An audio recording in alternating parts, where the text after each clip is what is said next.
Shalom. Jadi ini kita bicara tentang kepenuhan. Kepenuhan apa?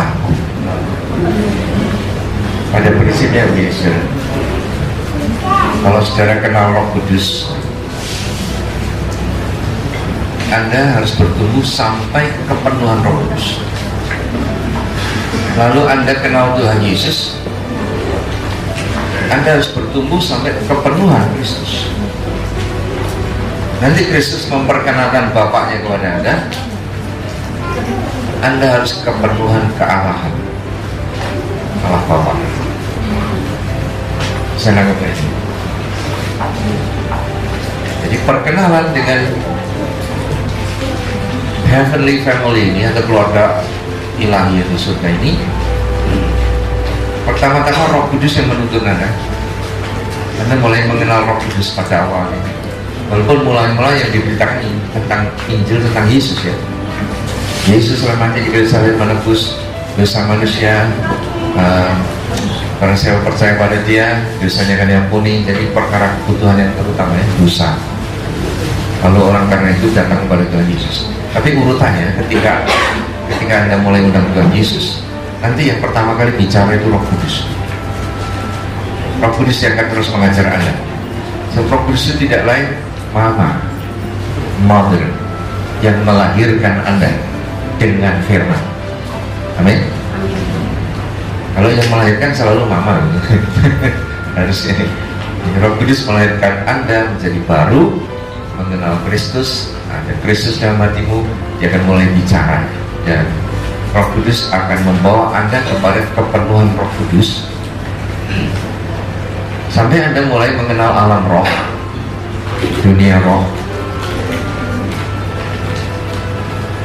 Baru setelah itu ada kerinduan yang dekat dengan Tuhan Yesus untuk, walaupun sudah mempercayai Dia sebagai Tuhan dan Juru Selamat, tapi rindunya, dekatnya itu sesudah Roh Kudus menolong Anda. Lalu Anda mulai mengenal suara Tuhan Yesus. Nanti Tuhan yang memimpin Anda, mulai memberi instruksi, memberi petunjuk, memberi arah hidup Anda. Sesudah itu Anda terus dipimpin terus sampai mencapai kepenuhan Kristus. Itu targetnya. Tapi sesudah kepenuhan Kristus akan terjadi, karakter Yesus akan mulai menjelma, bukan? Yang disebut kepenuhan Kristus, apa-apa Kristus, sudah bukan yang dirimu sendiri gitu. Yang punyamu itu sudah dibodolin keluar, tetap dengan bantuan Roh Kudus ya. Tapi patternnya atau standarnya itu Yesus gitu. Sampai lemah lembutnya Yesus. Ya, belajarlah kepadaku karena aku lemah lembut. Itu muncul. Lalu rendah hati, penurut, taat. Begitu karakter-karakternya muncul, itu membuka jalan Allah Bapa ngomong dengan Anda. Dan dari mulai ngomong, semua sifat-sifat Allah Bapa mulai mengalir juga. Kau tumbuh dalam kepenuhan kealahan. Belum pernah kepikir gitu lagi. Belum pernah kepikir gitu, sejauh itu belum pernah. Saya juga baru belakangan saja, karena dia mari ngobrol terus, Allah Bapa mulai terangkan step by step menujunya ke sana. Nah, kepenuhan kealahan ini belum pernah terjadi. Sampai pun ketika Paulus menjadi hamba Tuhan yang luar biasa ya, dia tiba pada titik kepenuhan Kristus ada. Kepenuhan kealahan belum. Yang ngomong siapa? Allah Bapa sendiri sama saya belum. Paulus dengan susah payah, dengan sungguh-sungguh berusaha mencapai kepenuhan Allah, tapi tidak sampai. Tandanya apa? Orang kalau kepenuhan kealahan itu tidak bisa dibunuh. Tidak bisa dibunuh. Paulus potong leher, dia tidak mencapai. Yang kuinginkan adalah menjadi sama dengan Kristus dalam hal penderitaan dan kebangkitan. Paulus ingin sekali bangkitnya kayak Yesus. Jadi pada waktu dia mati, hari ketiga dia bangkit lagi. Itu yang dia ingin. nggak tercapai. Sampai hari ini Paulus masih di kuburan, tubuhnya itu belum bangkit. Belum bangkit. Nunggu nanti kebangkitan bareng-bareng dengan masa rapture, di mana orang mati yang di dalam Kristus dibangkitkan dulu, orang yang hidup menyusul kemudian. Nanti Brun Paulus, kalau pas kebetulan Anda di dekat kuburannya, terjadi trompet itu berbunyi, sangkakala berbunyi, yang mati bangkit duluan, Anda lihat jebrak kuburannya Paulus terbuka. Hei, Brun! Lalu Paulus, shalom. Oh, siapa? Wah, aku ini bertobat gara-gara baca bukumu ya. Ya, bless you. Ya, pergi dulu. Itu kalau Anda di Yerusalem pas rapture. Nggak tahu Paulus dikubur di mana. Jadi sesudah itu Anda yang kalau Anda siap, enteng, cukup enteng, akan ke bawah, Anda akan ke bawah.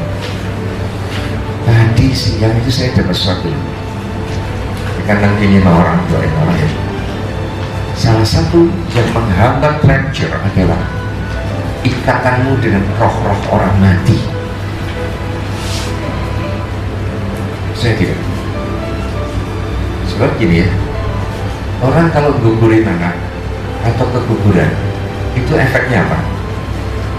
Roh anak yang mati itu menempel di pinggang mamanya, sehingga si mama lama-lama sakit pinggang aja. Karena roh itu tumbuh, sudah di dalam alam roh tumbuh, anak itu tumbuh terus, sehingga lama-lama pinggang si mama ini rasanya berat kali, gendong anaknya gendong terus, sehingga akibatnya selalu sakit pinggang.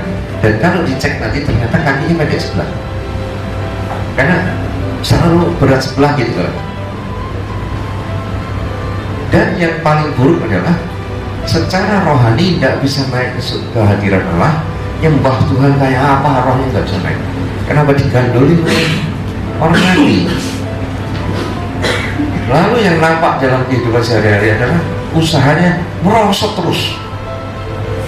Ini jawaban dari banyak orang yang, kenapa ya kerja sudah setengah mati, bukannya aku goblok, bukannya aku bodoh, rajin, pintar, tapi nanti proyek apa gitu ya, mulai dirintis dengan wah segala macam, biaya besar sudah keluar, sampai pada puncaknya sudah tinggal teken kontrak, proyeknya akan menghasilkan banyak uang, tahu-tahu batal aja gitu, anjlok.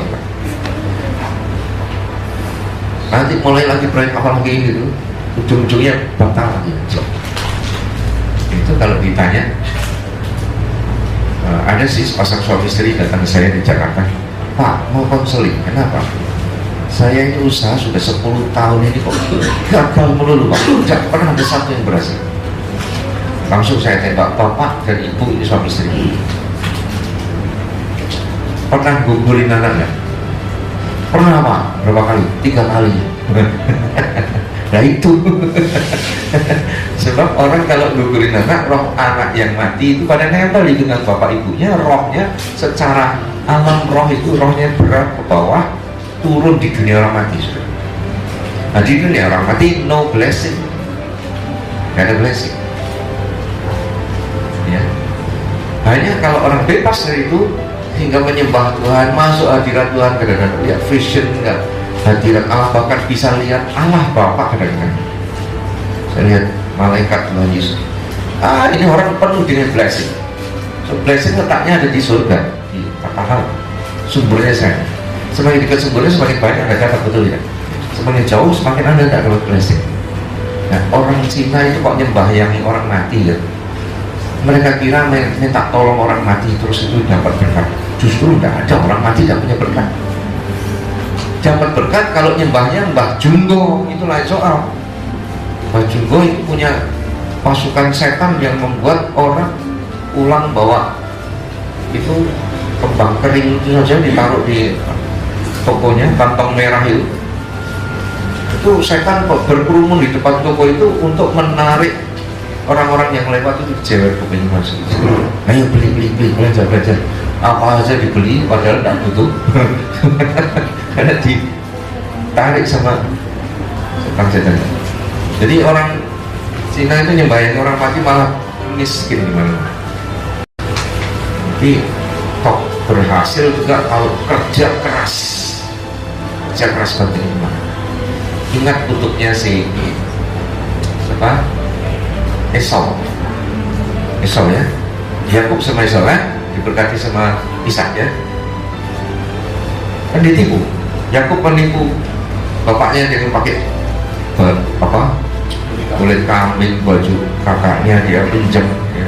Suaranya besar gini ya, kasih masakan maminya yang memang kesukaan papinya tidak lihat pakai kita baju baunya bau Esau. Ini suaramu kok mirip-mirip Yakub. Aku berkati engkau dengan segala berkat yang berkelimpahan, tanah-tanah yang gemuk, ternak yang banyak, dan kau jadi bos dari saudaramu. Betul ya? Dan segera begitu berkat dapat, kabur lari. Kakaknya datang, loh, oh siapa lagi ini? Aku Esau. Nah tadinya terima berkat siapa? Wah, ya aku pasti itu. Tapi bapak berkatilah aku juga. Kau akan menerima tanah-tanah yang kering, ladang-ladang yang kurus. Pokoknya kau akan jadi hamba dari saudaramu. Bapak masa berkatmu gini? Tidak ada berkat yang lain kah? Ya itu yang terbaik dikasih pada adikmu. Itulah yang tersisa. Tapi engkau, jika engkau bekerja dengan keras, akan mengatasi segala hidup ini. Betul ya? Harus kerja keras. Nah, orang Cina itu kayanya karena apa? Karena dia kerja keras, banting tulang, keringetan sampai sak otak-otaknya keringetan. Pada botak. Dan pandai dan licik juga kadang-kadang ya. Jadi cepat kaya. Kayanya itu bukan karena berkat, bukan karena berkat, karena menjual diri. Jual diri ya, orang kerja keras itu dengan jual diri, betul tidak? Bukan pelacur, bukan. Waktunya yang terbaik, hidup yang terbaik, pikiran yang paling brilian diserahkan ke company, nanti tukar duit. Nanti kalau sudah tua, udah botak semua, kaya raya. Nanti penyakitnya banyak sekali. Orang jual diri kan begitu, menjual seluruh hidupnya yang terbaik untuk company, untuk perusahaan. Sebetulnya tidak lain untuk membangun sistemnya si iblis, kerajaan dunia. Nah, orang yang dibeli dengan darah Yesus, ditebus dari keharusan jadi kuli kayak gitu, dipelihara oleh kasih karunia Allah, oleh berkat Allah, sehingga tak perlu bingung cari duit yang bingung cari Anda. Mana tuh alamatnya Andreas Samudra itu di mana toh? Bank account-nya nomor piro toh? Itu duit nyari Andreas. Dan itu yang terjadi ya. Oke, sekarang sistem dunia. Yesus tebus Anda dan saya. Kalau Anda karena berita Injil Anda mau bertobat, terima Tuhan Yesus, Anda dimerdekakan dari perbudakan dunia itu, dari sistem itu, pindah ke dalam sistem kerajaan surga, di mana social welfare-nya, pemeliharaan Allah itu jauh lebih melimpah dibanding social welfare dari negara-negara yang manapun di muka bumi. Jaminan sosial ya, di Indonesia itu tidak ada jaminan sosial, hampir bisa dibilang tidak ada. Kalau Anda ke Australia,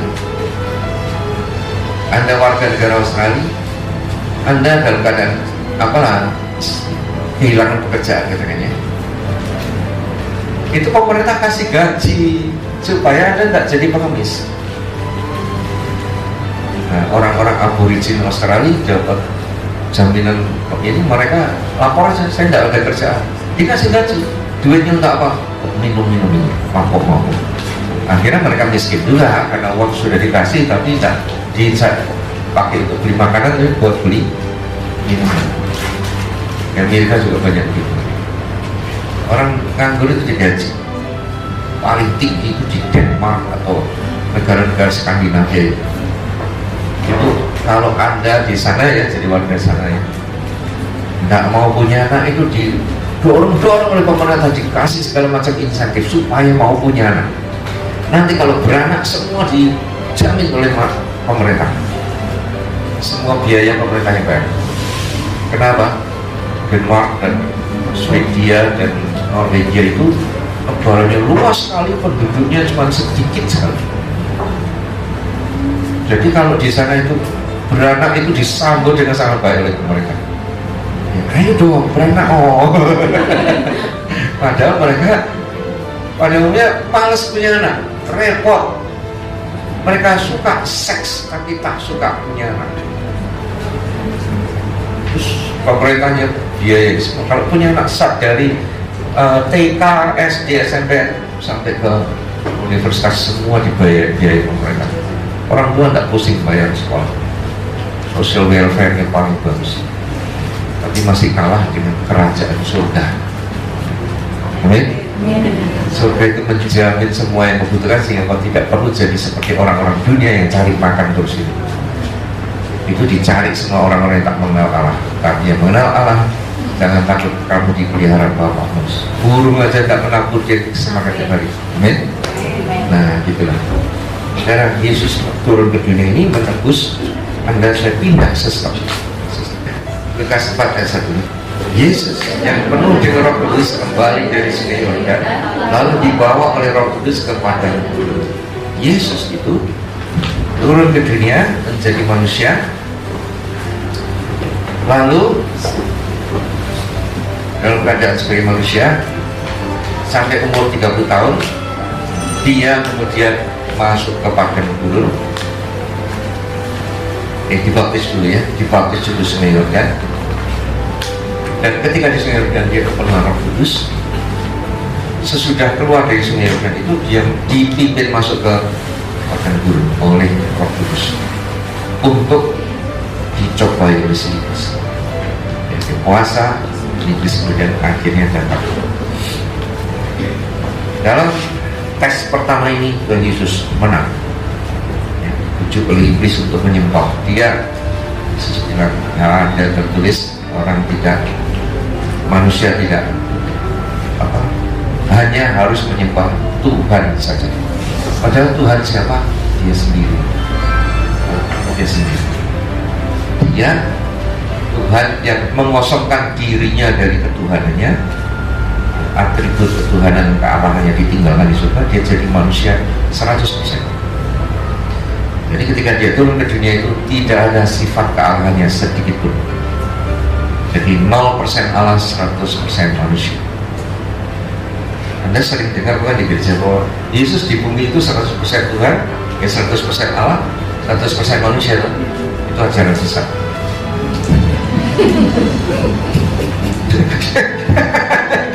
Sekarang mana yang sesat Anda pilih sendiri. Aku yang sesat atau orang-orang itu sesat. Begini, Tuhan Yesus itu harus menebus umat manusia, kan?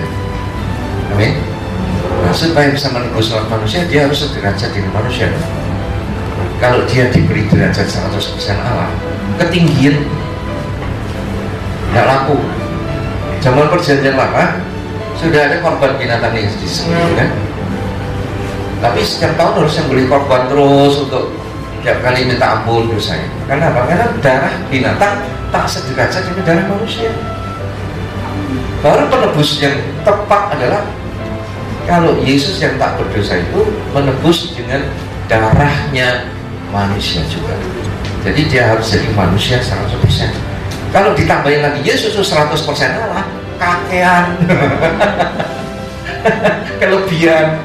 Jadi yang bikin doktrin Yesus di dunia 100% Allah, 100% manusia itu sesat. Ayo bro, sesat sopo.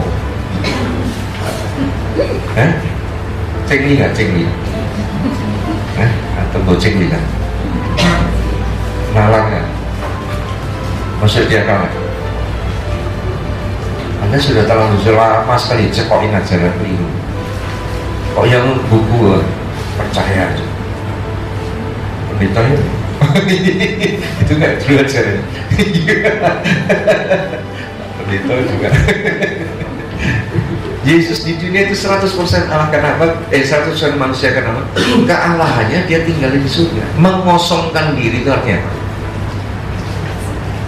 Yang tadinya dia punya, sekarang dengan mengosongkan diri dia nggak punya. Yang dulu di surga, dia duduk di surga sebagai apa?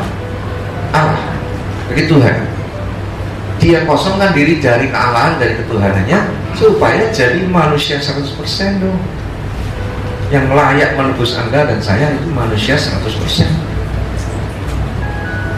Betul ya? Ya.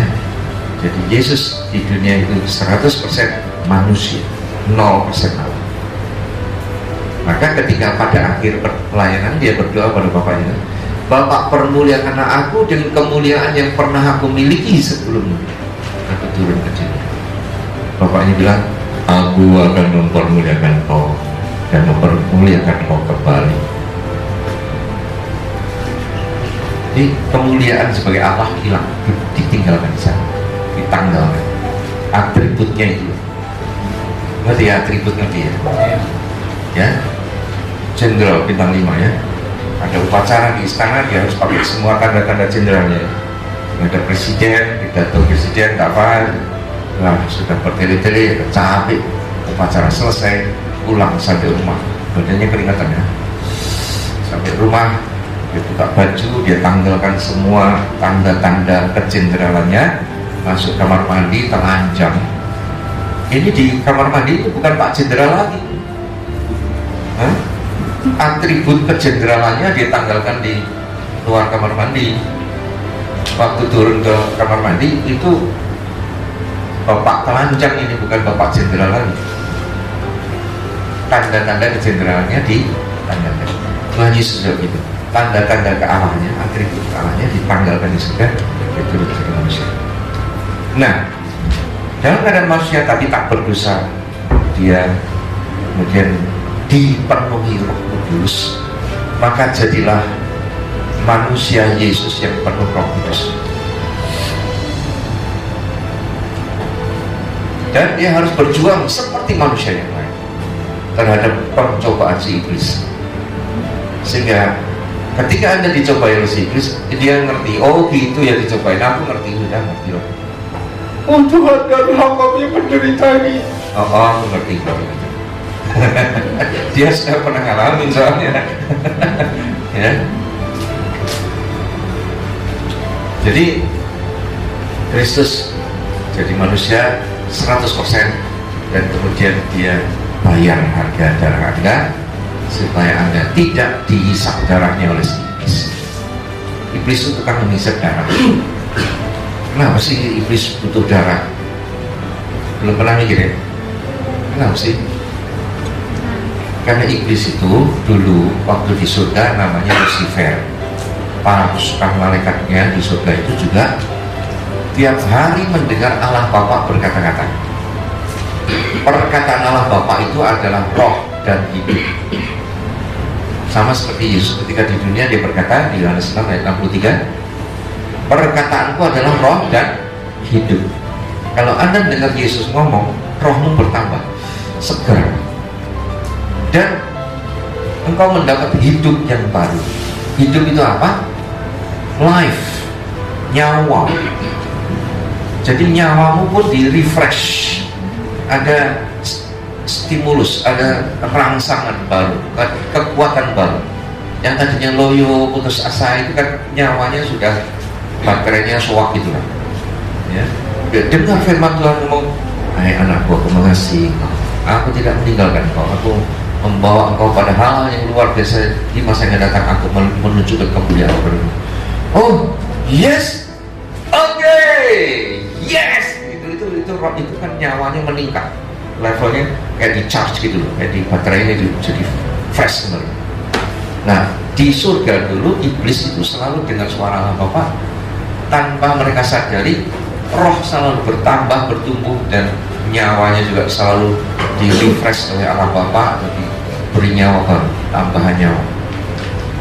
Ketika dia berontak, dilempar ke bumi, putus hubungan, tidak dapat supply nyawa lagi, tidak ada supply roh lagi. Jadi sebenarnya iblis ketika turun di bumi dia rusakkan itu makhluk-makhluk purba itu ya, binatang purba itu, dinosaurus, brontosaurus, tyrannosaurus, T-rex, itu habis semua,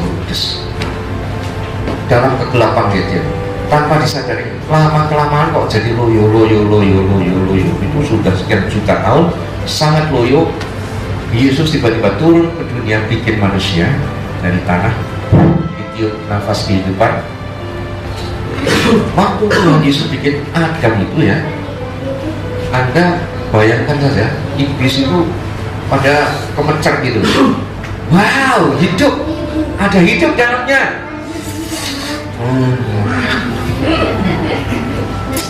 Itu dia kebutuhan kita, supply dari surga.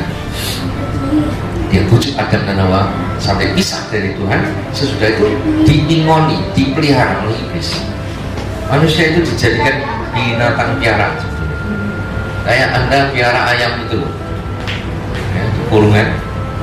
Jika beranak, ayamnya tambah banyak. Suatu saat Anda kapan saja butuh ayam, tinggal disambut saja. Yang kena lehernya itu digoreng duluan. Iblis juga gitu. Sudah Anda tambah banyak, kapan saja dia butuh nyawa, dia tangkap seseorang, dia sedot nyawa orang itu, dibunuh mati, darahnya dinikmati oleh si iblis. Nyawamu itu jadi makanan iblis. Karena iblis butuh nyawa, butuh life. Itu sebabnya Tuhan Yesus turun ke dunia. Dia bayar darah Anda yang mestinya jatahnya iblis itu, sekarang tak bayar. Sekarang darahku ambil nih iblis. Jadi dia digantung di kayu salib, harus dipaku, harus keluar darah. Tidak mati dicekik, tidak. Matinya harus dipaku supaya keluar darahnya untuk bayar darah Anda dan saya. Dan bayangkan, ini bayangkan saja, di kayu salib itu waktu darah mengalir keluar, oh iblis dan semua anak buahnya pada proyek, ini dia darah segar, lalu perebutan dulu pada jilat-jilat darah itu. Tapi tiba-tiba mereka berteriak, wah, itu darah menjadi apa? Mereka tidak tahan, darah Yesus itu menyakitkan mereka. Kenapa? Terlalu murni, terlalu tinggi. Udah, tidak mau lagi yang darah ini terlalu tinggi. Tapi Yesus sudah terlanjur bayar darah. Jadi darah itu kemudian diambil lagi oleh Tuhan Yesus, dibawa ke tata Allah Bapa, ditaruh di hadapan tata Bapa sebagai jaminan untuk semua orang yang percaya dan mengakui darah itu sebagai penebus darahnya. Anda dibebaskan dari keharusan dimakan darahnya oleh iblis. Iblis cari orang lain yang tidak ditebus. Dia makan darah orang berdosa itu lebih cocok untuk mereka gitu loh. Lebih cocok karena apa? Levelnya iblis kan sudah merosot. Jadi kalau darah murni nggak tahan. Jadi darah yang campur-campur dosa sedikit itu enak buat dia.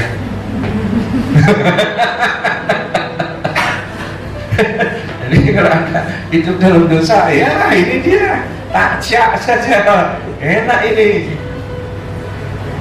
Makanya orang dibikin berdosa dulu supaya darahnya lebih enak buat dia. Amin. Jadi ngerti sekarang kenapa Anda harus ditebus dengan darah? Darah itu tadinya makanannya si iblis. Dengan itu ular yang dibilang perutmu kamu memang merambat di atas muka bumi dan makananmu adalah debu. Mana ada ular makan debu? Tidak ada ya. Debu yang dimaksud debu ini loh. Debu tubuh manusia itu dari tanah. Memakan manusia setiap kali. Itu sudah ditetapkan sejak dosa pertama. Dan sejak itu iblis makanannya ya manusia. Tapi dari daging ini yang dimakan paling enak buat dia, yang dia paling butuhkan darah. Nah saudara, dengan orang kondisi Anda sebagai orang berdosa, mengakui darah Yesus, Anda dihapus dosanya, Anda jadi manusia yang kudus, betul tidak? Dicuci dengan darah Yesus ya. Lalu sejak kemudian menerima Yesus sebagai Tuhan dan Juru Selamat, yang dilakukan Roh Kudus apa? Memimpin Anda kepada kepenuhan Roh Kudus. Nah, persis kayak Yesus keluar dari Sungai Yordan, manusia kudus ini sudah dibaptis, lalu dipenuhi Roh Kudus, maka dia bisa membuat begitu banyak mujizat dan tanda-tanda ajaib.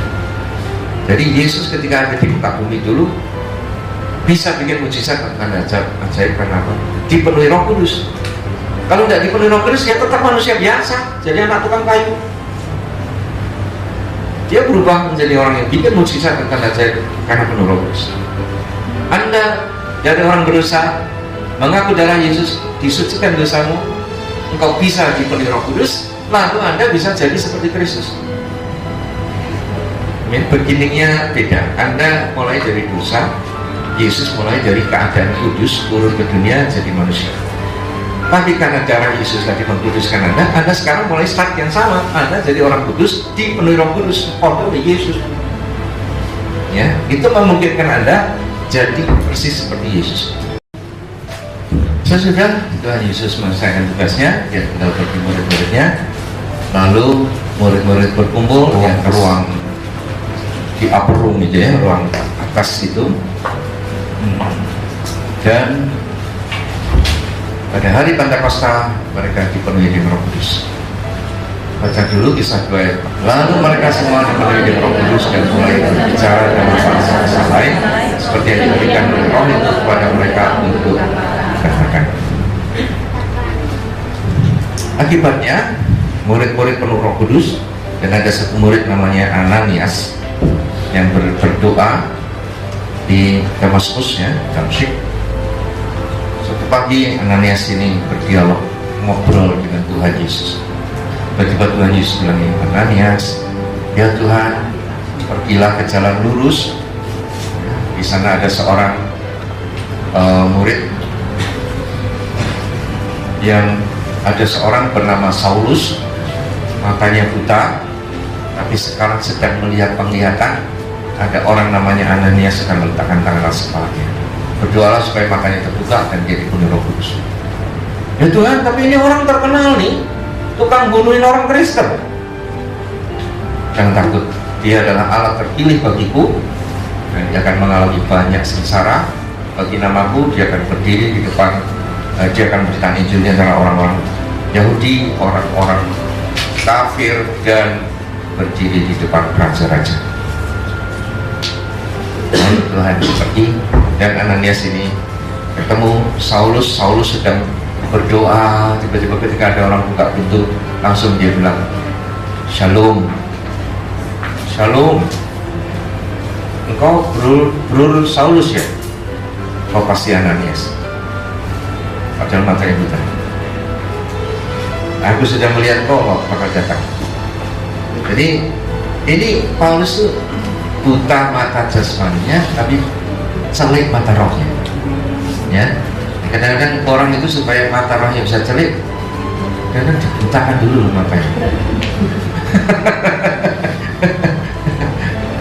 Ya, kalau ke jalan itu yang Tuhan tempuh ya apa boleh buat. Ya, Anda tidak suka ya, tapi mungkin lebih baik Anda supaya mata rohnya terbuka, lebih baik niru orang yang dibutakan matanya. Itu banyak menyembah sambil matanya merem, dan menyembah matanya jelalatan terus saja. Engkau tidak masuk dunia roh, mata rohnya lihat dunia aja. Apalagi ada orang bawa buntelan duit gitu ya. Maka ini penting. Udah tidak bisa masuk dunia roh itu. Mata duitan.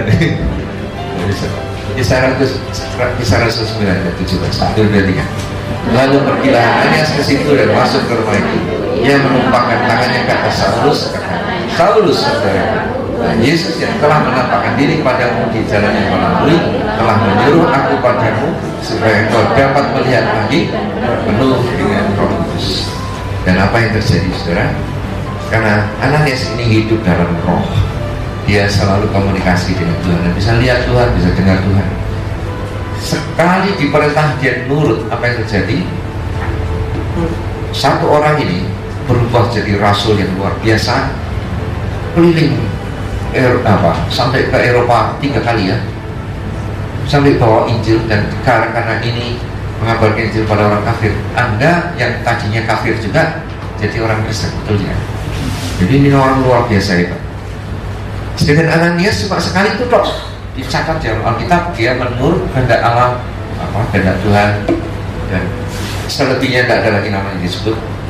Tapi upahnya Ananias sama besar dengan upahnya Paulus. Percaya? Nah, itu Yesus kasih ukurannya gini ya. Kamu kasih secangkir air sejuk saja kepada orang yang menjadi murid Yesus, kamu itu pahala nggak hilang. Kalau kamu menerima nabi, upahmu sama seperti nabi itu. Hah? Cuma terima numpang nabi, upahnya pada si nabi yang mungkin karena bernubuat dilemparin batu, dilemparin telur busuk. Tapi upahnya di surga Anda dapat juga. Luar biasa kan?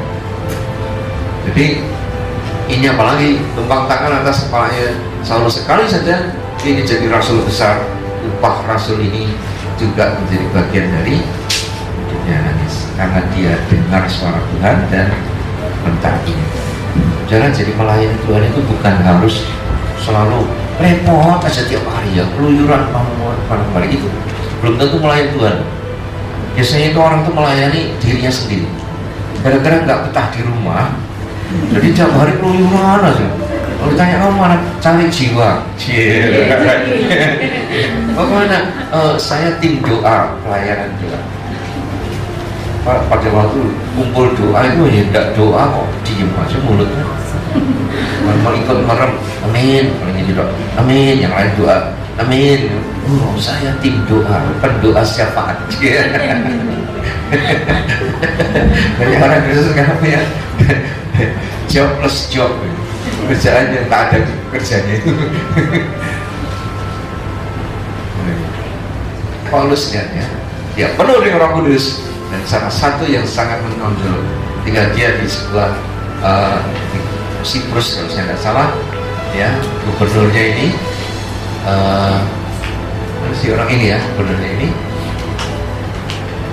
Paulus jumpa dia, diundang dan dia bicara tentang Injil. Ada temannya gubernur ini si Elimas yang tukang sihir, iri hati sekali. Ini orang apaan cerita itu jadi dengerin. Jadi sering bisik-bisik di kupingnya di sampingnya. Itu bohong. Mana ada orang mati untuk menebus dosa orang lain? Ada. Itu cerita bohong, jangan percaya. Lama-lama Paulusnya bergetarnya. Dia tahu ini orang lagi beritakan Injil jalannya Allah yang benar, kok ini menyimpangkan saja terus. Maka dia berteriak, ya, ini ya, baca dulu. 2-3. Tapi Saulus yang disebut Paulus yang penuh dengan Roh Kudus menatap dia dan berkata, hai anak iblis, kau penuh dengan berbagai tipu muslihat dan kejahatan, kau musuh segala kebenaran, tidakkah kau akan berhenti membelokkan jalan Tuhan yang lurus itu? Lalu belakangnya, matamu akan buta seketika lamanya. Dan tiba-tiba matanya gelap yang meraba-raba sampai gubernur ini terpesona. Bukan main, Injil disertai kuasa dahsyat. Jadi ada waktunya di mana hamba-hamba Tuhan yang penuh Roh Kudus ini harus menghadapi tantangan dengan frontal, berani gitu. Dan efeknya apa? Karena demonstrasi kuasa Allah, banyak orang bertobat dan percaya. Itu terjadi hanya karena kepenuhan Roh Kudus. Yang nggak penuh Roh Kudus tentu nggak berani gitu. Ambil ngeliatin orang dibisiki terus sama dukun sihir, oh Tuhan tolonglah, Tuhan tolong supaya dia jangan percaya sama dukun itu. Oh Tuhan, kami berdoa selamatkan dia, selamatkan jiwanya Tuhan. Sementara si gubernur sudah kecekokan, dicekokin, nggak berani mencegah. Banyak keluarga-keluarga gitu ya. Papahnya yang tadinya konghucu, yang sembayangan ke pekong gitu, tidak berani ngizinin selama itu. Begitu masuk rumah sakit, anak-anaknya pada berdoa, Tuhan tolong supaya papa disembuhkan, supaya dia percaya akan kuasamu. Terus telepon Pak Andres, tolong doain, papa saya di rumah sakit, papa umurnya sudah 70 tahun Pak, tapi kalau bapak bisa doakan supaya dia sembuh, seluruh keluarga pasti bertobat semua Pak. Nah selama hidup pun tidak diinjil, tidak ada yang berani Pak. Nah sekarang sudah kayak apa kondisi? Sudah megah-megah Pak. Sorry terlambat. Ya tengok kondisinya tergantung kondisi ya. Sudah tua banget ini ya. Sudah Tuhan, aku berdoa, pegang tangannya, buat dia melihat engkau, ampuni dosanya, dan jangan lepaskan tangannya. Anytime Tuhan dia meninggalkan dia, pegang terus tangannya bawa dia ke surga. Tolong Tuhan. Mana mujizat kesembuhan? Udah, wah parah penyakitnya, minta mujizat, nggak bisa. Mumpung ada waktu di dunia, berani nggak ngabarin Injil? Dengan risiko apa?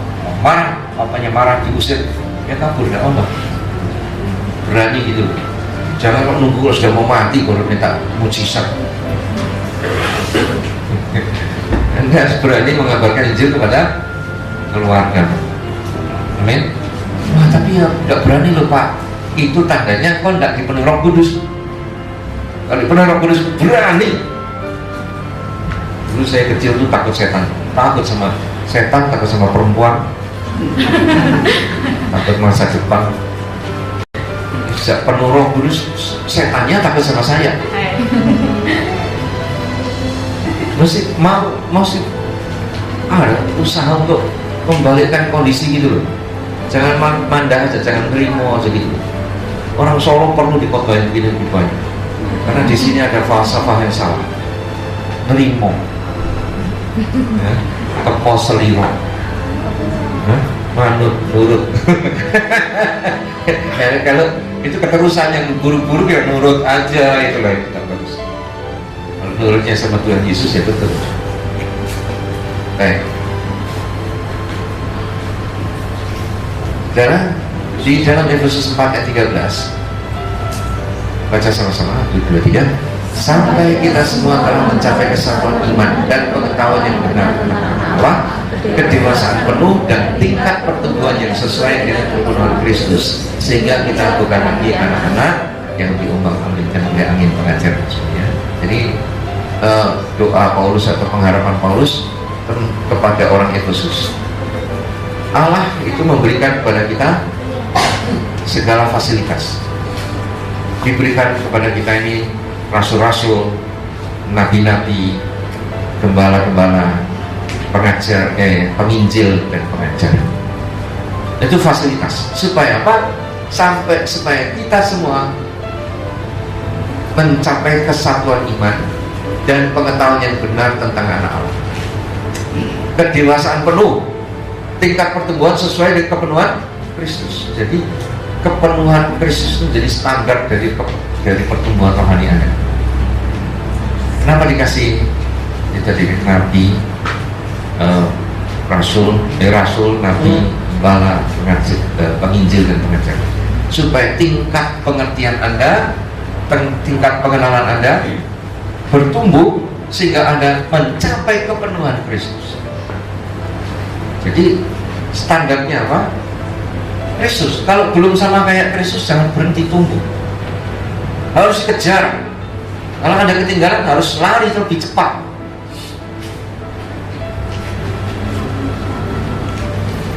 Kepenuhan Kristus kapan tercapai?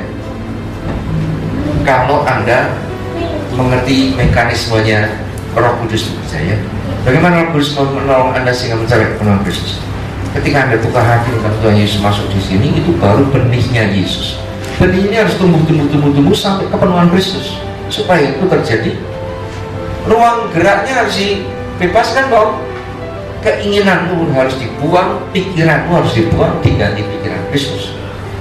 Keinginanmu dibuang, ganti kehendak Bapa. Jadi tidak bisa, harus ada penyangkalan diri. Kuras habis. Dirimu itu ditiadakan. Bagaimana caranya? Roh Kudus itu. Ya, kalau ada bilang ini, Roh Kudus, aku mau bimbing aku sampai mencapai kepenuhan Kristus. Karena itu silahkan brodoli saja semua pikiranku dan keinginanku dan tabiatku ini. Tabiatku ini tabiat orang daging, orang dunia. Semua kedaginganku ini tolong kuras habis. Aku beri kau otoritas 100% Roh Kudus. Anda doa seperti terus menerus sampai betul-betul Roh Kudus dulu sampai Anda pusing kepala, sampai muntah-muntah, sampai nggak bisa. Jangan berhenti sebelum sifat dagingmu itu habis. Sampai engkau nggak pikir apa-apa, nggak punya planning apa-apa, nggak kepingin apa-apa. Bapak kan kayak zombie, nggak tahu, nggak punya pikiran apa. Memang harus begitu. Supaya selanjutnya kalau ada suara di hati Anda mulai tangkap. Anda bisa tanya Roh Kudus ini apa? Biasanya Roh Kudus mulai berkata, akulah Roh Kudus yang membimbing engkau. Aku akan membawa engkau kepada kebenaran Kristus. Jangan takut. Jadi lain kali tiba-tiba dengar Tuhan Yesus ngomong, akulah gembalamu yang baik. Aku akan membawa engkau kepada hidup berkelimpahan di dalam. Walaupun harus melalui lembah bayang maut, aku akan tetap menjaga engkau. Tongkat dan gadaku akan menghibur engkau. Aku bawa engkau padang rumput yang hijau dan air yang tenang. Siapa yang ngomong ini? Aku Tuhanmu. Dan sekian lama Anda berdialog dengan Tuhan Yesus, suatu hari akan Anda dengar, anakku yang kukasih, aku mengasihi. Ini siapa itu? Anda akan bisa bedakan lain sekali, dalam dan indah itu. Akulah Bapa. Wow. Lalu Bapak mulai ngomong, sekali kau beri kesempatan, dia curahkan segala rahasia hatinya yang tersembunyi berabad-abad sebelum dunia dijadikan. Sebanyak mungkin sepenuh-penuhnya, sampai Anda tiba-tiba merasa, Bapak, nanti dulu tidak kuat, aku tidak bisa terima ini. Entah, belum bisa. Sampai beludak, sampai luber. Bapak step by step, sedikit demi sedikit, baru dia kurangin setan. So, dia mau ngetes berapa jauh Anda mau terima. Ya, sebetulnya kalau lagi gitu, jangan pernah dihentikan sebetulnya. Anjur. Ya, ingat baik-baik, satu kali nanti Allah Bapak ngomong pada Anda, don't stop it. Ngerti nggak ngerti, tulis dulu saja. Apa bunyinya di hati ini sampai kayaknya ngawur-ngawurnya gitu. Tulis saja. Nanti satu saat kematanganmu mencapai level tertentu, Anda baca lagi tulisan dulu. Oh, dulu aku nggak ngerti, ini sekarang aku mulai ngerti. Sampai sini belum ngerti aku. Nanti satu saat balik rohmu bertumbuh, baca lagi. Nah, ini sekarang aku ngerti ini maksud Tuhan ini. Saya dulu salah. Ketika dia ngomong abrak itu sampai saya tidak bisa tahan lagi. Saya bilang, please Father, slow down. One step at a time. Talk to me because I cannot stay. Lalu dia menguranginya. Sekarang saya kepengen lagi digituin. Pengen lagi. Jadi yang Paulus katakan tadi, semua equipment, semua perlengkapan itu diberikan supaya Anda mencapai standar Yesus dulu. Nah, ini yang kemarin kita bahas ya. Salah satu bagian daripada proses bertumbuh seperti Kristus, diberitahu Kristus di dalam dirimu sejak kau menerima Yesus. Ada segala fasilitas Yesus di sana. Yesus punya apa? Roh Tuhan, ya, Roh Yahweh, itu dirinya sendiri. Roh hikmat, roh pengertian, roh nasihat, keperkasaan, pengenalan, dan takut akan Tuhan. Saudara, karena Anda bergaul dengan Tuhan Yesus, mendengar dia ngomong terus, lama-lama hikmat Anda akan bertambah-tambah. Pengenalan Anda akan Kristus akan bertumbuh. Apa yang ada di surga, apa yang direncanakan Tuhan di masa yang akan datang, Anda mengerti. Dan bagaimana memecahkan masalah-masalah. Sebab hikmat itu sebagai karunia untuk memecahkan masalah. Salomo ketika dikasih anak, itu didatengin dua orang wanita yang satu anaknya meninggal ya, satu itu diambil sama yang lain, perebutan anak. Bagaimana memecahkan ini? Bagaimana tahu mana mama yang asli? Hikmat. Al-Quds sini, belah anak ini jadi dua. Al-Quds cabut pedangnya.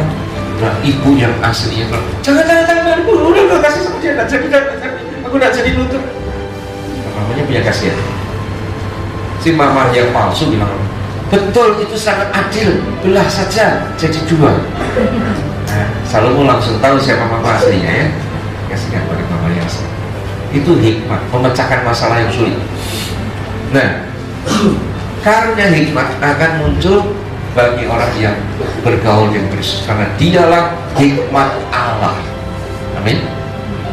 Dan pengertian itu apa? Pengertian adalah Anda dulu ketika baca Alkitab, sebelum Anda terima Yesus, baca Alkitab tidak ngerti-ngerti isinya apa.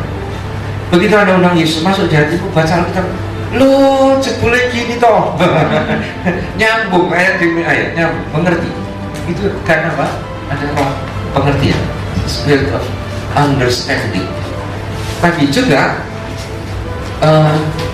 ini sebetulnya dan kata yang lain dipakai kata marifat. Marifat itu mengerti hal-hal yang tersembunyi, dalam ayat-ayat Alkitab, ya, yang tersirat di dalam. Kita bisa menang dan mengerti hal-hal yang tersembunyi di masa yang lampau, di masa yang akan datang, di tempat lain, atau di dalam hati orang lain, di dalam hati seseorang. Itu marifat. Kadang-kadang saya ketemu seseorang mau konseling, belum apa-apa orang kudus sudah kasih tahu orang ini problemnya gini-gini. Begitu saya mulai konseling, Anda begini ya, Anda mengalami gitu ya, betul enggak? Iya Pak, betul kok Bapak tahu. Sudah ada yang ngomong ke sini. Itu namanya marifat atau pengertian. Roh nasihat. Yesus adalah seorang, di Yesaya 9 disebut apa? Dia adalah seorang penasihat yang ajaib. Sebetulnya bukan penasihat, ajaib, raja kekekalan, bapak kekekalan, raja damai, itu ya. Itu gelar-gelar Yesus. Salah satu apa? Penasihat. He is a counselor. Dia seorang penasihat. Jadi kalau Anda menerima Yesus dan Kristus mengembang, mau tidak mau kau akan pasti jadi penasihat. Mau tidak mau kau mesti jadi counselor. Ya, counselor. Kemarin saya tidak bahas ini. Orang dunia yang tidak layak baru bisa mengembangkan kelima roh ini, ya, hikmat, pengertian, nasihat, perkasaan, pengenalan. Itu bisa, tapi roh Tuhan tidak ada dalam mereka dan takut akan Tuhan tidak ada. Jadi orang kebatinan, orang kejawen, orang tahu paling banter hanya punya 5 roh yang bekasnya Adam dulu dibangkit-bangkitkan kembali. Hanya 5. Tapi orang Kristen karena yang lama ini tidak dipakai, sudah rusak, jangan dipakai-pakai lagi. Terima yang punya Yesus yang lebih komplit dan lebih tinggi derajatnya. Kelima atau ke-7 roh yang ada dalam Kristus itu muncul semua, sehingga Anda memiliki 7 roh Allah. Jadi bagaimanapun pintarnya orang-orang dunia itu mencari ilmu, jadi orang-orang pintar, Anda jauh lebih pintar dari mereka. Ya, orang-orang kebatinan itu memiliki roh nasihat, maka orang-orang cari orang pintar namanya itu. Karena orang pintar ini tahu bagaimana menasihati keluar dari persoalannya. Tapi sepintar-pintarnya orang pintar, Anda jauh lebih pintar. Terus aja. Sekarang banyak sekali dukun-dukun bertobat, lalu melejit jadi hamba Tuhan. Khotbah di mana-mana, yang ditentang nomor 1 Andreas Samudra. Sekarang ada pengajar di Bandung itu hamba Tuhan mengajar tentang dunia orang mati, itu sesat. Satu kali orang ini dikasih kasus, suruh mendoain kasus itu tidak bisa jalan. Waktu mulai-mulai, Pak ini ada problem gini, orang ini kena sakit gini, enteng, datang ke rumahnya. Sampai ketemu orangnya, dia cuma doa sebentar, sorry ya waktu saya sudah habis ini, lain kali saja ya, tinggal tidak bisa mengatasi. Nah, orang itu dibawa ke saya tahu, loh lah ini kan terjerat sama orang mati, tak tengking orang matinya sembuh. Ya, jadi ada daerah di mana mereka juga tidak tahu caranya mengerjakan. Dukun itu kerja sama orang mati sebenarnya. Tapi ketika ketemu kasus orang mati, nggak tahu cara menyelesaikannya.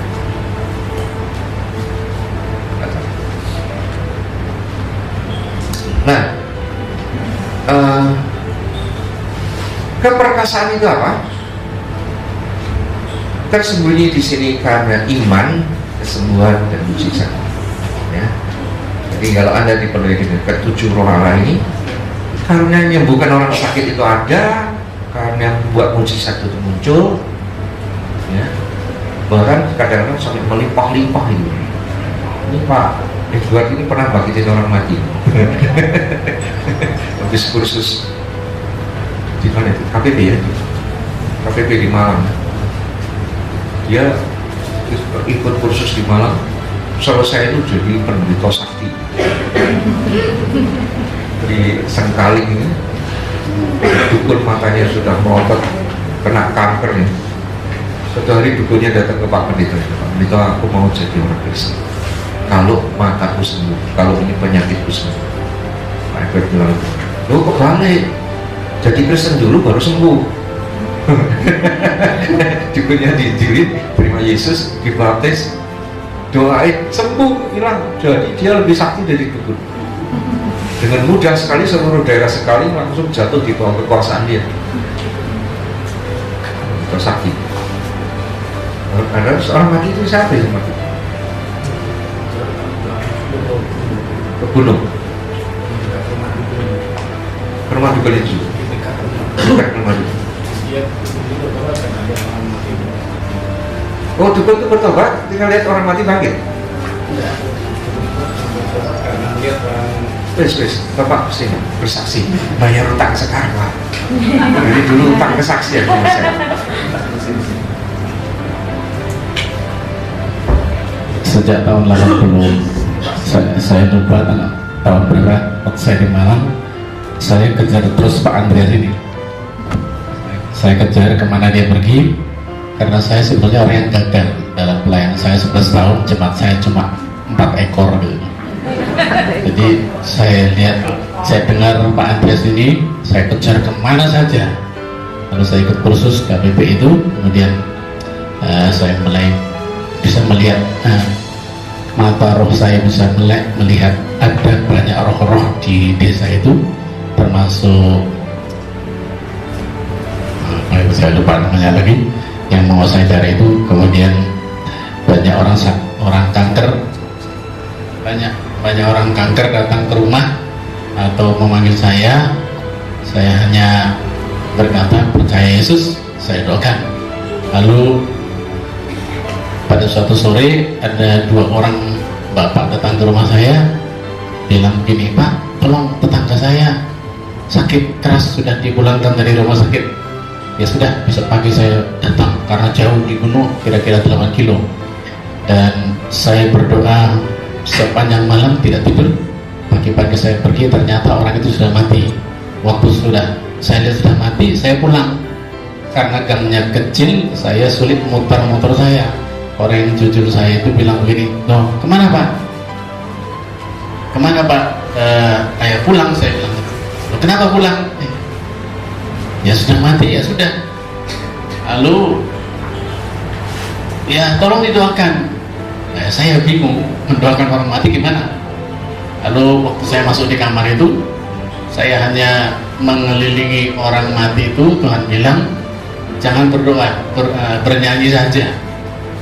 Karena saya tidak tahu berdoa bahasa Jawa, Tuhan hanya ingatkan saya sebuah nyanyian berkata begini, Gusti Yesus ingkang moho koso, moho sabar tuwin, moho trisno, juru wilujeng kita sekalian, monggo kita sami nyembah mring pangeran. Itu saja saya nyanyikan, saya kelilingi orang mati 1 kali, 5 kali, 10 kali, nggak melek-melek. Saya pikir, tapi saya sebetulnya sudah mulai melirik, mata saya lihat pintu mana saya bisa lari. Karena satu kampung sudah kumpul saudara ngelayat. Tapi saya pikir gimana ini Tuhan, kok saya seperti diperangkap begitu. Lalu Tuhan bilang terus saja menyanyi. Lama-lama orang ini tidak ada satu orang Kristen di situ, hanya orang yang memanggil saya itu. Lama-lama orang ini karena sudah 10 kali, 15 kali saya menyanyi, mereka tahu nyanyian itu. Mulai ikut menyanyi karena mereka berpikir itu mantra. Jadi mereka ikut. Lalu waktu saya dengar mereka nyanyi, ayo terus nyanyi Bu. nyanyi, lalu saya balik. Tadi 15 kali begini, balik lagi begini. Itu karena bingung sebetulnya. Tapi saya nyanyi lagi 30, 35, 40, tidak hidup-hidup. Saya hitung saudara. Lalu 42 kali dia duduk. Saudara. Waktu dia duduk, semua orang bilang, wah, wis urip meneh, wis urip meneh dulu. Terus akhirnya semua datang. Lalu saya bilang, Bapak kenal saya? Boten, saya hamba Tuhan disuruh datang kepada Bapak untuk menyampaikan kabar keselamatan bahwa di dalam Yesus ada kehidupan kekal. Terima Yesus, maka Anda akan hidup, Anda akan hidup juga nanti selama-lamanya. Lalu dia bertobat, saya serahkan kepada GKJ karena jauh dari tempat saya. Nah, sesudah itu ada dukun di dekat situ melihat rupanya, saya tidak tahu waktu itu, kira-kira 2 minggu kemudian dia sakit, matanya itu sampai keluar nanah, keluar air.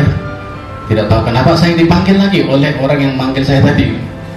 Dia bilang gini, Pak, dukun yang di sebelah rumah orang mati itu minta tolong supaya didoakan Bapak pendeta. Kenapa? Sakit mata. Waktu saya lihat, saudara, wah, dia gulung-gulung di lantai, saking sakitnya. Padahal dia biasa menyembuhkan orang sakit. Lalu saya bilang, dia bilang, Pak pendeta, tolong saya, doakan saya. Kalau saya sembuh, saya mau jadi orang Kristen. Lalu saya bilang, ya keliru. Jadi orang Kristen dulu, baru saya berani mendoakan Bapak. Nanti yang Tuhan saya marah, bukan umatnya saya doakan. Jadi terima Yesus dulu, percaya dulu. Karena saya pikir kalau saya doakan ini pasti sembuh, walaupun dia bukan orang Kristen. Tapi kalau sudah sembuh nanti nggak mau jadi orang Kristen. Lalu saya bilang, terima Yesus dulu. Iya, saya tuntun dia berdoa. Kemudian dia terima Yesus, saya doakan hanya sebentar saja. Besoknya saya datang, sudah sembuh, matanya kering dan sempurna seperti biasa. Saya malah kaget, saya tidak kenal dia lagi. Waktu besoknya datang ke rumah yang sama, dia duduk, selamat pagi Pak Pendeta. Lalu saya bilang, mau cari siapa? Mau cari Pak Pendeta. Loh, untuk apa? Loh, Bapak lupa sama saya. Ya lupa itu, saya yang dukun yang Bapak doakan kemarin yang sakit mata. Sebab begitu sempurna matanya sembuh, saya sampai merinding, wah ini luar biasa. Berapa minggu kemudian istrinya lurah itu Islam juga, sakit kanker kandungan, panggil lagi.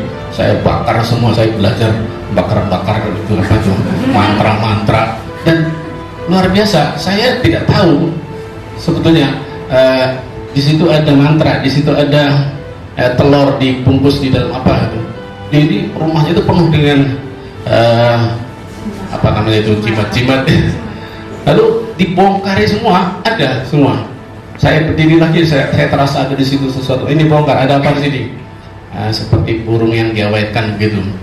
Nah, akhirnya saya bakar, saya bilang, tapi saya minta tanda tangan dari mereka, tidak akan menuntut apa-apa, karena itu ada mantra dalam bahasa mereka. Lalu saya minta tanda tangan supaya tidak menuntut kalau ada apa-apa. Kemudian mereka tanda tangan, tidak akan menuntut, lalu saya doakan. Saya bakar, lalu saya doakan. Tadi sembuh sampai sekarang. Dan itu terus sampai ke puncak gunung sana, sehingga daerah itu menjadi daerah Tuhan Yesus. Puji Tuhan, terlalu banyak. Sebetulnya Pak Andreas minta saya ke Bandung supaya direkam semua apa yang sedang terjadi waktu itu. Dan kemudian saya dipindah ke Bondowoso, itu juga seorang istri dari pengacara terkenal, gila 8 tahun, dan itu dalam hanya 2 hari, 3 hari sembuh total. Dan kemudian saya pakai hotel 2 tahun saudara, dan hotel itu penuh dengan orang-orang karena mereka melihat mujizat-mujizat dari Tuhan Yesus Kristus. Amin. Terima kasih banyak. Oke. Email. Ya, tadi gereja yang pertama tadi di mana? Di Sengkaling ya. Ada satu yang sampai saat ini sebenarnya saya sangat apa namanya ya, bangga dengan Tuhan Yesus. Tiba-tiba Tuhan bilang gini, kamu pakai corong.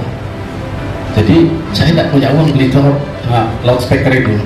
Jadi akhirnya saya pergi ke rumah jemaat, dia punya loudspeaker satu. Saya bilang, boleh saya pinjam? Untuk apa? Mau saya taruh di atas gereja. Jadi akhirnya saya punya tape kecil, jadi tiap hari saya hanya tambah sedikit saya putar lagu-lagu rohani, dan kemudian kira-kira 2 bulan baru itu full, itunya volumenya bisa 2 kilo kedengaran juga. 2 kilometer seluruh lembah itu atau kampung itu bisa mendengarkan tiap pagi nyanyian rohani. Dan kemudian mereka banyak bertobat dari lagu-lagu itu. Hanya orang bertobat dari loudspeaker yang saya pasang itu. Akhirnya ada orang Surabaya datang mendengarkan itu, menyaksikan apa betul ada loudspeaker. Kemudian saya dibelikan corong yang lebih besar, 2 dengan power yang besar, itu kedengaran 4 kilo. Jadi wah, itu luar biasa. Saya rasa sebetulnya saya takut. Kok berani Pak? Aku tidak berani, Tuhan yang suruh gitu. Tapi yang ngajari Pak Andreas.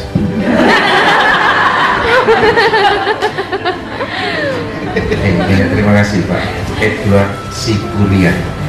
Siburian itu bangsa apa coba? Bekas Batak. Hidupnya Jawa. Baik, sekarang terusannya. Jadi keperkasaan ini ya, itu dari apa? Itu yang membuat hal-hal mujizat, tanda-tanda ajaib dan sebagainya. Dan ada roh pengenalan. Ini karunia membedakan roh ini. Jadi kalau ada roh pengenalan, Anda bisa bedain, oh Allah Bapa Tuhan Yesus Kristus itu beda, nggak satu gitu.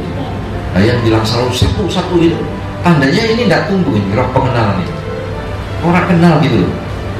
Allahnya satu. Karena doktrin kuno bilang Kristen itu adalah monoteis. Itu salah. Yesus sudah merubahnya sendiri. Jika dia bilang tak seorang mengenal anak kecuali Bapa, dan tak seorang mengenal Bapa kecuali anak, dan orang-orang yang kepadanya anak itu berkenan memperkenalkannya kepada Bapa. Jadi kalau tidak lewat Yesus, sungguh-sungguh yang dekat dengan Yesus memang tidak kenal Allah Bapa. Tapi dengan ada Kristus, Anda memiliki sekarang roh pengenalan. Beda, Bapa itu beda, Yesus sendiri, Roh Kudus sendiri, tapi menyatu dalam hal satu kehendak, satu tujuan. Satunya itu satu tujuan. Persis kayak Indonesia ini, Bhinneka Tunggal Ika. Tunggalnya itu bukan hiji, satu, setunggal, bukan. Tapi satu pengakuan, satu tujuan. Amin. Nah, takut akan Tuhan. Ini 2 roh yang berbeda, yang membedakan Anda dari orang-orang kebatilan dukun manapun yang mungkin memiliki hikmat, pengertian, nasihat, keperkasaan, pengenalan yang dibangkitkan dari manusia lama itu. Anda manusia baru punya Yesus semua yang dipakai. Yang lama harus lenyap.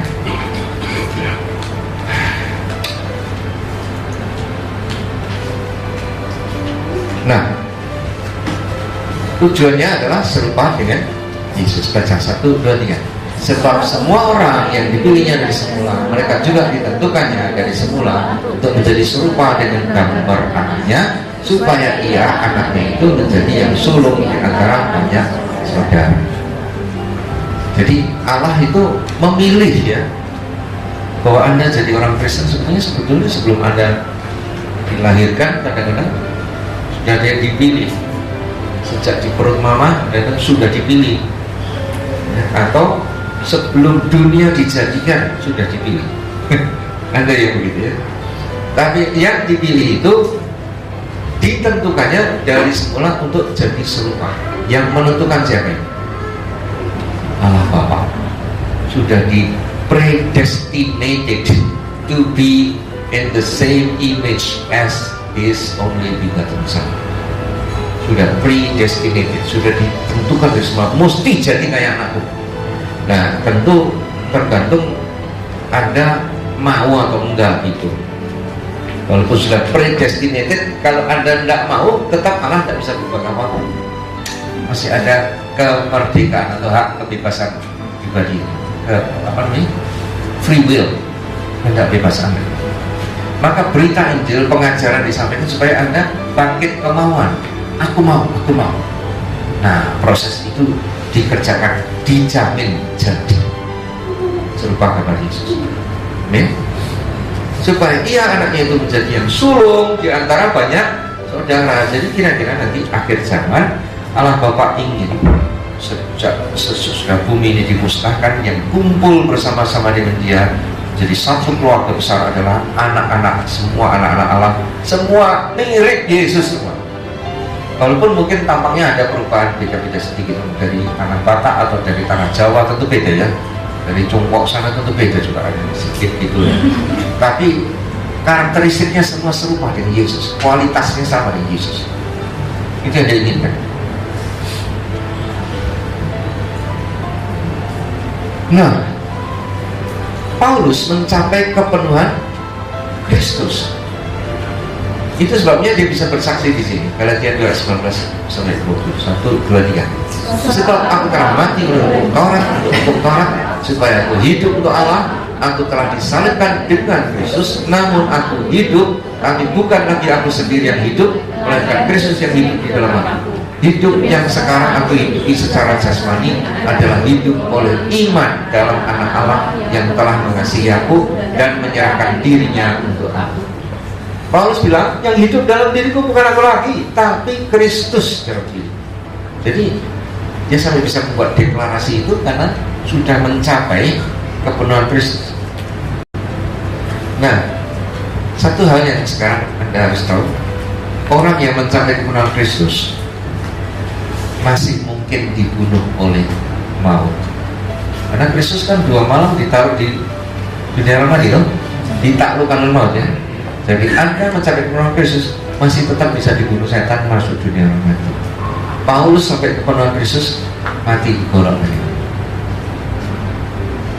Artinya ada satu level lagi kepenuhan Allah, di mana orang yang kalau kepenuhan Allah nggak mungkin dibunuh mati, nggak bisa dibunuh mati. Mau tak mampu mencengkeramkan. Ini bicarakan kepenuhan Allah sekarang ya. Baca Kolose 1:19. Karena seluruh kepenuhan Allah berkenan tinggal di dalam Dia. Di mana? Di dalam Dia ini saya bilang siapa? Yesus. Yesus mencapai kepenuhan Allah. Hanya atas kehendak Bapa Dia ditaklukkan di bawah. Itu dia mencapai kepenuhan Allah. Ya.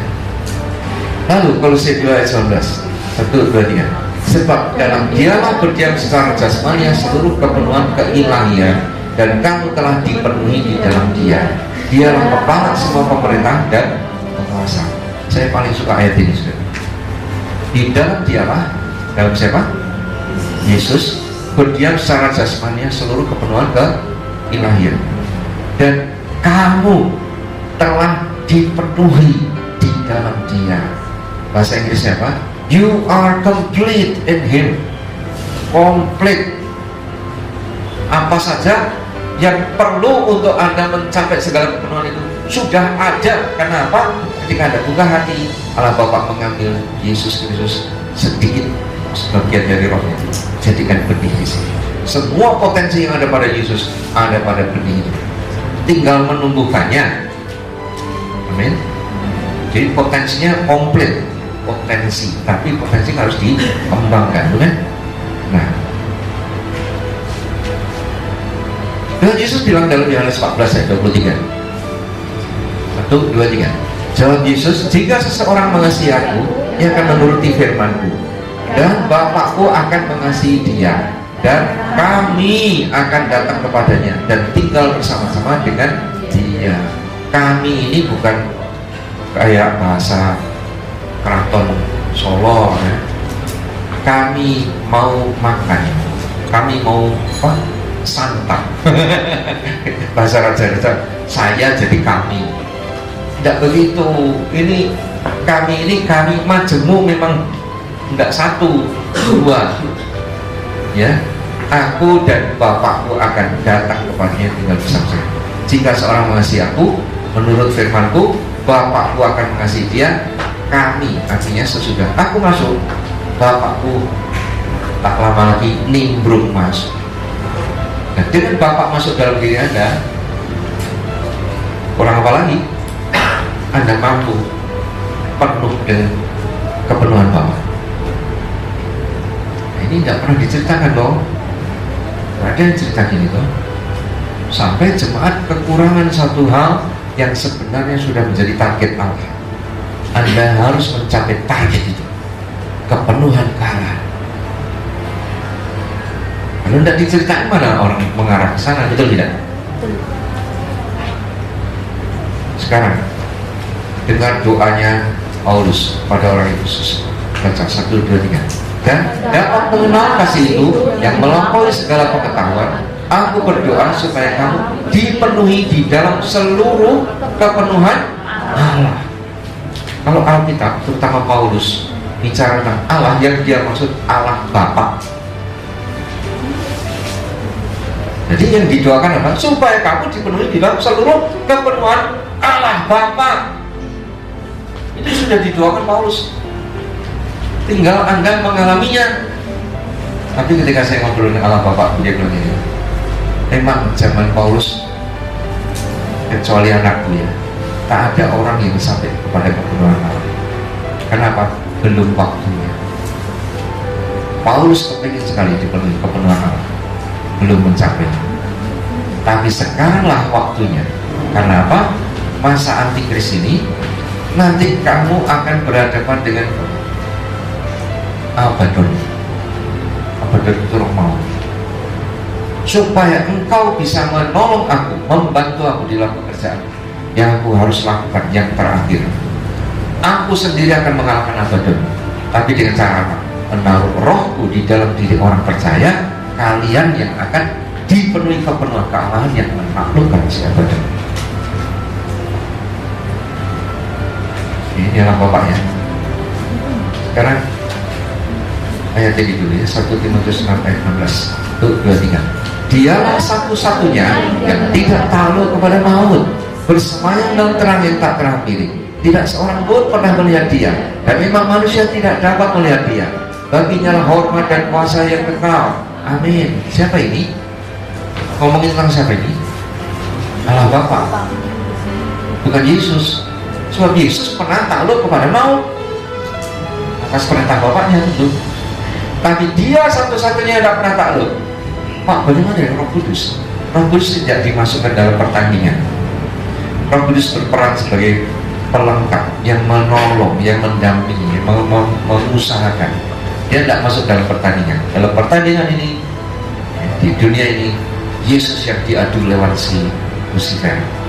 Tapi sesudah dia mengalahkan Lucifer, nanti masa 7 tahun ini, Lucifer menyerahkan kekuasaannya kepada Abaddon, asisten dia.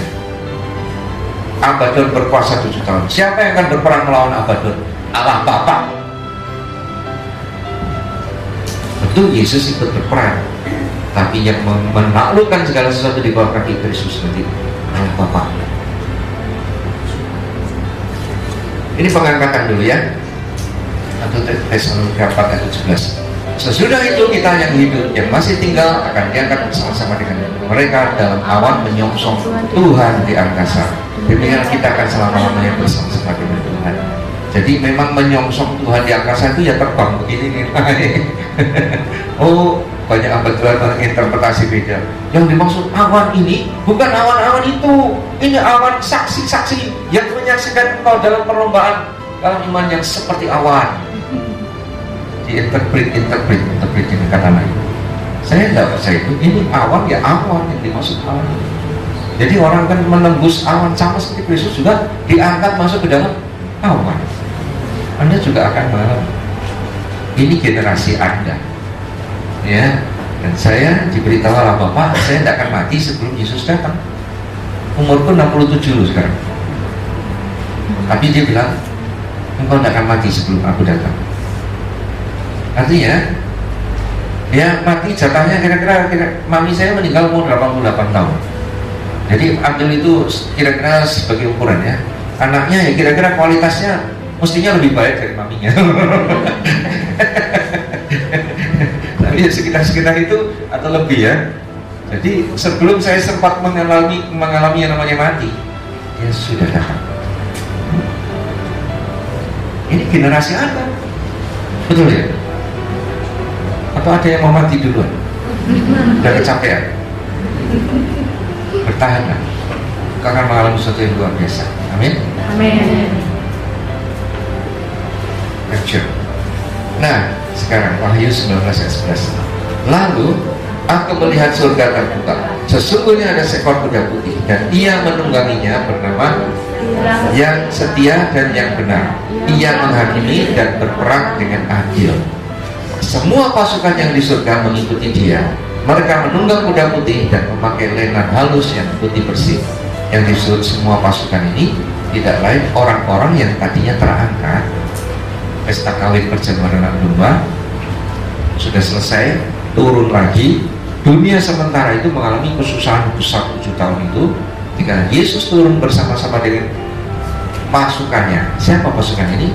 Orang-orang yang dipenuhi kealahan. Yang tidak penuh kealahan tidak diajak, saudara. Untuk apa? Untuk mengalahkan si Abaddon yang selesai 7 tahun itu. Dia harus diturunkan dari tahtanya, langsung dimasukkan dalam jurang maut. Nah ini sekarang 1 Korintus 15 ayat 25 ini baca ya pelan-pelan ya. 2, 3. Karena ia harus memegang pemerintahan sebagai raja sampai Allah meletakkan semua musuhnya di bawah kakinya. Musuh yang terakhir yang dibinasakan ialah maut. Ini harus dibaca beberapa belas kali, karena kalau tidak baca beberapa belas kali Anda tidak bisa membayangkannya. Makanya saya bantu dengan gambar ya.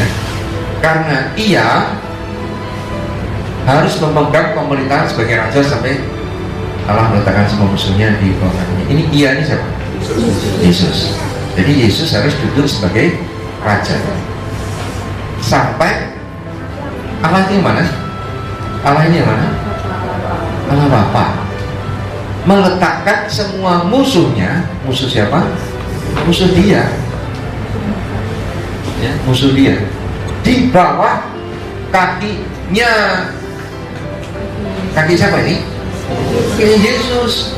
Bisa juga ini musuhnya Yesus juga, tentu saja musuh Bapak yang musuh Yesus. Semua musuh Yesus ditaklukkan di bawah kaki Yesus, termasuk si binatang yang kepalanya 7 ini. Ini siapa? Abaddon. Ini akan ditaklukkan di bawah kaki Yesus. Musuh yang terakhir yang harus dibinasakan ialah maut. Maut itu si Abaddon. Raja maut itu Abaddon. Ya, saya sudah selesai. Lihat dulu. Harusnya ayat di bawahnya ini ayat 27 bisa dibaca sendiri kan? Saya kurang ini, mestinya 27 harus ada. Korintus ayat berapa? 15 pasal 15 ayat 27. Segala sesuatu telah ditaklukkannya di bawah kakinya. Tetapi kalau dikatakan bahwa segala sesuatu telah ditaklukkan, maka teranglah bahwa ia sendiri yang telah menaklukkan segala sesuatu di bawah kaki Kristus tidak termasuk di dalamnya. Ya, sudah saya cari, Pak. Lihat saja sama-sama. Tadi ya, musuh yang terakhir yang harus dibinasakan ialah maut.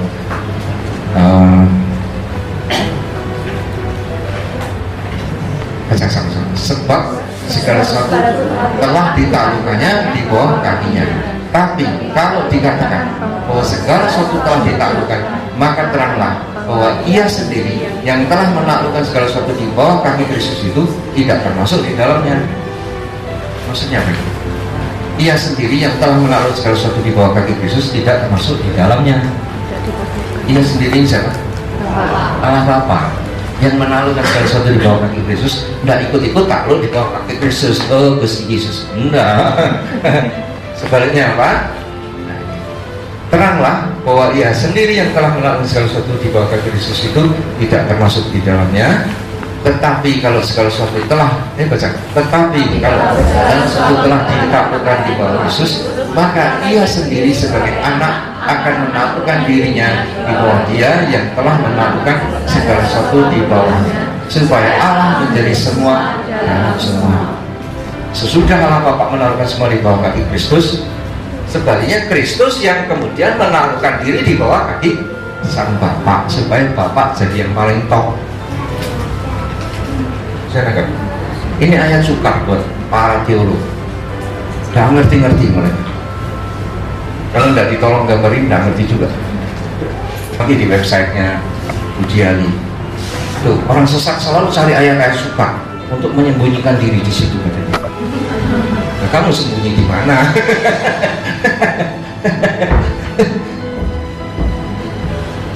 Cukup jelas ya? Ya, gambarnya sekali lagi. Ini. Kan?